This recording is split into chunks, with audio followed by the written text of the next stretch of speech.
Hoje eu irei contar a história de Franz Liszt, um compositor húngaro pianista muito famoso, tá? Graças a esse pedido aqui que está aparecendo aí na tela. Então, bora lá! Bom galera, o Franz Liszt nasceu em Haydn, na Hungria, em 22 de outubro de 1811. Bom galera, o Liszt era muito virtuoso, tá? Era um compositor, pianista muito virtuoso, e aos 9 anos de idade ele começou sua carreira de virtuosidade como pianista, compositor, e ele era filho de um administrador de um príncipe, tá? Bom, aos 11 anos de idade ele estava em Viena como aluno de Czerny e Salieri, tá? Czerny em piano e Salieri nas composições.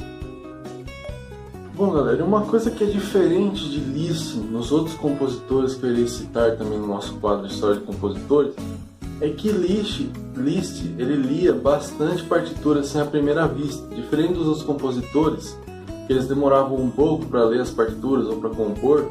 O Liszt ele lia as partituras na primeira vista, então na primeira vez que ele pega uma partitura ele já sai lendo, tocando facilmente, tá? E também tem uma outra curiosidade também, é que Liszt era chamado de fantasma, tá? Do piano, fantasma das composições, porque as músicas dele, o jeito que ele tocava era muito difícil de ser tocado, o jeito dele, tá? Tanto é que tinha um povo que tentava tocar igual o Liszt, que usava umas ferramentas aqui na mão para abrir, né? Para ter mais abertura nos dedos. E o Liszt não precisava de nada disso, ele tinha a abertura dos dedos facinho lá, ele conseguia tocar de um jeito muito simples, que era para ele, só que muito difícil para as outras pessoas. Então o Liszt tinha esse apelido de fantasma do piano, tá? Ou mãos fantasma, tá? Ele era muito habilidoso no piano, tá? Bom galera, uma outra curiosidade é que quando ele estava tocando, as pessoas que estavam ao redor, escutando ele tocar, falavam que ele entrava em estado de hipnose, tá? Bom, e apesar de seu enorme sucesso, né, como pianista e compositor e concertista, ele abandonou tudo isso aí para ele virar regente e trabalhar com composições para orquestra, tá? Então ele abandona a vida de pianista e concertista e vai para a parte de regência, tá? Onde ele fica em um longo período como regente. E depois de um tempo, o Liszt abandona isso também e com o propósito de virar padre, mas que não se tornou realidade, né? Ele não conseguiu virar padre. Então ele volta para aquela vida de concertista, pianista, e é lá que ele começa a conhecer várias mulheres, onde o povo falava que ele tinha bastante casos amorosos, tá? E o Liszt fica famoso de novo com as suas obras muito famosas. O Liszt ele tem bastante obras famosas, tá? E ele foi o inventor de um novo estilo de música que são os poemas sinfônicos, onde você retrata um poema através da música, tá? Então, assim, existem vários poemas sinfônicos do Liszt muito famosos, os quais eu recomendo você ouvir o Mazeppa Allegro e o Inferno de Dante, tá? É muito bonita essas músicas e são músicas bem difíceis de ser tocadas assim, então quando você vê assim a música, você fica admirado com o estilo do jeito que ela toca, do jeito que ela é tocada no piano ou na orquestra, enfim. Bom, o Liszt ele tinha vários amigos, tá? E amigos compositores também. Entre eles o Liszt tinha amigo como Chopin, Wagner e Schubert, tá? Schubert não galera, eu falei Schubert, mas na verdade é Schumann. Então ele tinha esses amigos, ele tinha Chopin, Wagner e Schumann, tá? E ele sempre estava divulgando aí os trabalhos deles, tá? Tanto do Chopin, como do Wagner, como do Schumann, tá? Só que o Chopin, ele tinha bastante amizade, o Franz Liszt ele tinha bastante amizade com o Chopin, tá? Os dois eram bastante amigos, tá? Eles tocavam piano juntos em eventos assim. Então eles tinham bastante amizade. E fica aí a minha recomendação para vocês escutarem as rapsódias húngaras dele, tá? Do Franz Liszt. Ele tem 20 rapsódias húngaras, mas fique tranquilo, não precisa escutar as 20, tá? Eu vou estar passando aqui para vocês, se você quiser escutar, escute a Rapsódia Húngara número 2 e a número 6, que são as melhores dele, na minha opinião. São as bem mais trabalhadas dele.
José o pianista. Valeu!